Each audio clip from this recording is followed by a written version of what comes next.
जय श्री कृष्णा, राधे राधे। आप सभी का आपके अपने यूट्यूब चैनल पर हार्दिक स्वागत है। आज हम सुनेंगे पुरुषोत्तम मास महात्म्य अध्याय 8। अगर आपने प्रथम 7 अध्याय नहीं सुने हैं तो आप मेरे चैनल पर सुन सकते हैं। आइए कथा सुनते हैं। सूत जी बोले, हे तपोधन, विष्णु और श्री कृष्ण के संवाद को सुन संतुष्ट मन नारद नारायण के पुण्य प्रश्न करने लगे। नारद जी बोले, हे प्रभु, जब विष्णु बैकुंठ चले गए तब फिर क्या हुआ, कहिए। श्री कृष्ण और विष्णु के सभी आख्यान सब प्राणियों के लिए हितकारक है। इस प्रकार प्रश्न सुन फिर भगवान बद्रीनारायण जगत को आनंद देने वाला आख्यान कहने लगे। श्री नारायण बोले, तदंतर विष्णु बड़े प्रसन्न होकर बैकुंठ गए। वहां जाकर हे नारद, अधिमास को अपने पास ही बसा लिया। अधिमास बैकुंठ में वास पाकर अत्यंत प्रसन्न हुआ। 12 मासों का राजा होकर विष्णु के साथ रहने लगा। 12 मासों में मलमास को श्रेष्ठ बनाकर विष्णु मन से संतुष्ट हुआ।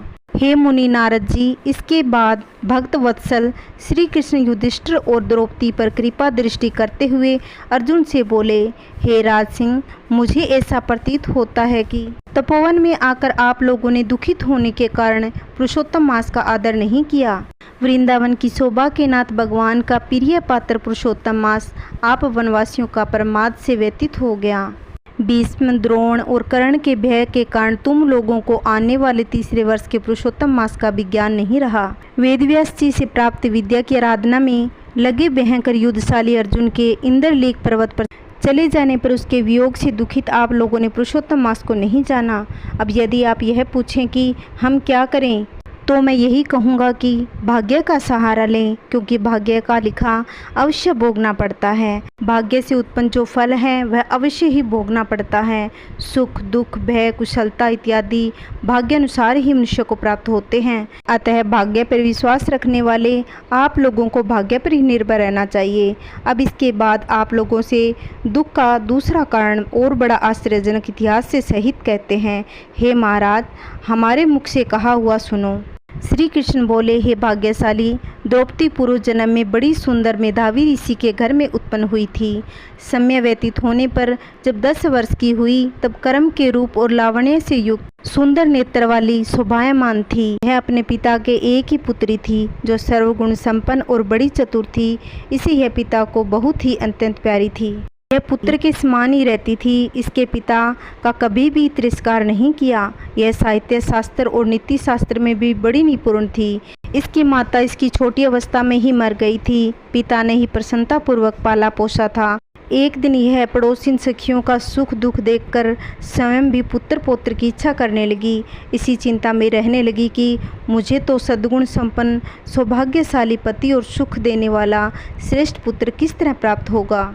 मैं अब ऐसा कौन सा कार्य करूं जिससे मुझे ज्ञान हो कि किस देवता का पूजूं, किस मुनि के पास जाऊं, किस तीर्थ में जाकर रहूं। वह इसी सोच में रहती। वह यह सोच सोचकर चिंता में रहने लगी।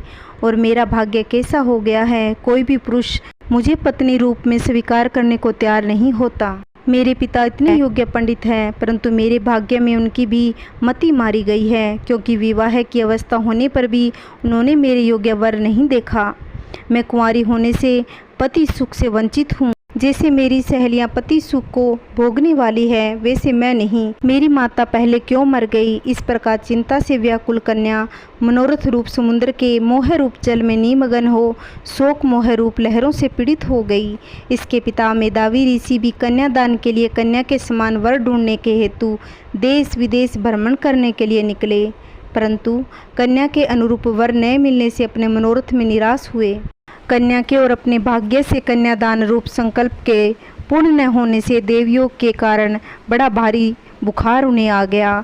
सब अंग ऐसे फूटने लगे जैसे समस्त अंग टूट टूट कर अलग हो जाएंगे, और जोरों से श्वास के ऊपर श्वास लेते हुए अचेत अवस्था में जैसे कोई मदिरा पीकर लड़खड़ाकर गिरता पड़ता आता, उसी प्रकार घर में आकर जमीन पर गिर पड़े। भय से विहल कन्या जब तक पिता को देखने आई तब तक कन्या को स्मरण करते हुए मेधावी मुनि मरणासन हो गए। भाग्य के फलस्वरूप बल से एकाएक कांपने लगे और कन्यादान प्रसंग से उठा हुआ जो महा उत्सव था वह जाता रहा। तदंतर पहले किए हुए गृहस्थ आश्रम धर्म के परिश्रम के प्रभाव से संसार वासना को त्याग कर भगवान में चित्त को लगाने लगे और मेधावी ऋषि ने शीघ्र ही नील कमल के समान श्याम सुंदर आकृति वाले श्री पुरुषोत्तम हरि का स्मरण किया। हे रास के स्वामी, हे राधा रमण, हे प्रचंड भुजदंड से दूर से ही देवताओं के शत्रु दैत्य को मारने वाले, हे अति उग्र दावानल को पान कर जाने वाले, हे कुमारी गोपिकाओं के उतारे हुए वस्त्रों को हरण करने वाले, हे श्री कृष्ण, हे गोविंद, हे मुरारी, हे राधेश, हे दामोदर, हे दीननाथ, मुझ संसार में निमग्न की रक्षा कीजिए। इंद्रियों के ईश्वर आपको प्रणाम है। इस प्रकार मेधावी के वचनों को दूर से ही सुनकर श्री भगवान के दूत चटपट मुकुंद लोक के आए और उस मरे हुए मुनि को हाथ से पकड़कर ईश्वर के चरण कमलों में ले गए। इस प्रकार अपने पिता के प्राणों को निकलता देख वह कन्या हाहाकार करके रोने लगी। पिता के शरीर को अपनी गोद में रखकर अति दुख से विलाप करने लगी। चील पक्षी की तरह बहुत देर तक विलाप करके अत्यंत दुख से विह्वल हुई पिता को जीवित की तरह समझकर बोली, हाय पिता, हे कृपा सिद्धो, हे अपनी कन्या को सुख देने वाले, मुझे आज किसके पास छोड़कर आप बैकुंठ सिधारे हैं। हे तात पितामह, मेरी कौन रक्षा करेगा। आज मेरे भाई बंधु माता आदि कोई भी नहीं है। हे तात, मेरे भोजन वस्त्र की चिंता कौन करेगा। कैसे मैं रहूँगी इस शून्य वेद ध्वनि रहित निर्जन वन की तरह आपके घर में। हे मुनि श्रेष्ठ, अब मैं मर जाऊंगी, ऐसे जीने में क्या रखा है। हे कन्या में प्रेम रखने वाले पिता, हे तात, विवाह विधि बिना किए ही आप कहाँ चले गए। हे तपोनिधे, अब यहाँ आइए और अमृत के समान मधुर भाषण कीजिए। क्यों आप चुप हो गए। हे तात, बहुत देर से आप सोए हुए हैं, अब जागिए। ऐसा कहकर आंसू बहाती हुई घड़ी घड़ी कन्या विलाप करने लगी। पिता के मरने से दुखित हुई मुक्त कंठ से रोने लगी। उस लड़की का रोदन सुन उस वन में रहने वाले ब्राह्मण आपस में कहने लगे कि इस तपोवन में अत्यंत क्रूर शब्द से कौन रो रहा है। ऐसा कहकर सब तपस्वी चुप होकर यह मेधावी ऋषि की कन्या का शब्द है ऐसा निश्चय कर घबराए हुए हाहाकार करते मेधावी के घर में आए और वहां आकर सबने कन्या के गोद में मरे हुए मेधावी ऋषि को देखा। देखकर उस वन में रहने वाले सब मुनि भी रोने लगे। कन्या की गोद में शव को लेकर शिव मंदिर के पास शमशान पर गए। उसके बाद कन्या को अनेक प्रकार से समझाकर वे सब अपने अपने स्थान पर चले गए। इधर कन्या भी धैर्य धारण कर यथाशक्ति क्रिया के लिए द्रव्य खर्च किया। इस प्रकार पिता की मरण क्रिया को करके कन्या इसी तपोवन में निवास करने लगी और पिता के मरण रूप दुख अग्नि से जली हुई रंभा की तरह व्यथित होती हुई एवं बछड़े के मर जाने से जैसे गौ चिल्लाती है, खाना पीना छोड़कर बिलखती रहती है, उसी प्रकार वह पुत्री भी पिता का मरने के कष्टों को रोती बिलखती आंसू बहाती हुई खाना पीना छोड़कर अत्यंत दुखी रहने लगी। आज का हमारा पुरुषोत्तम मास महात्म्य अध्याय 8 समाप्त। कल की वीडियो में हम 9वां अध्याय रसपान करेंगे। अगर आपको मेरी वीडियो अच्छी लगती हो तो लाइक शेयर कमेंट सब्सक्राइब करना ना भूले। जय श्री कृष्णा, राधे राधे।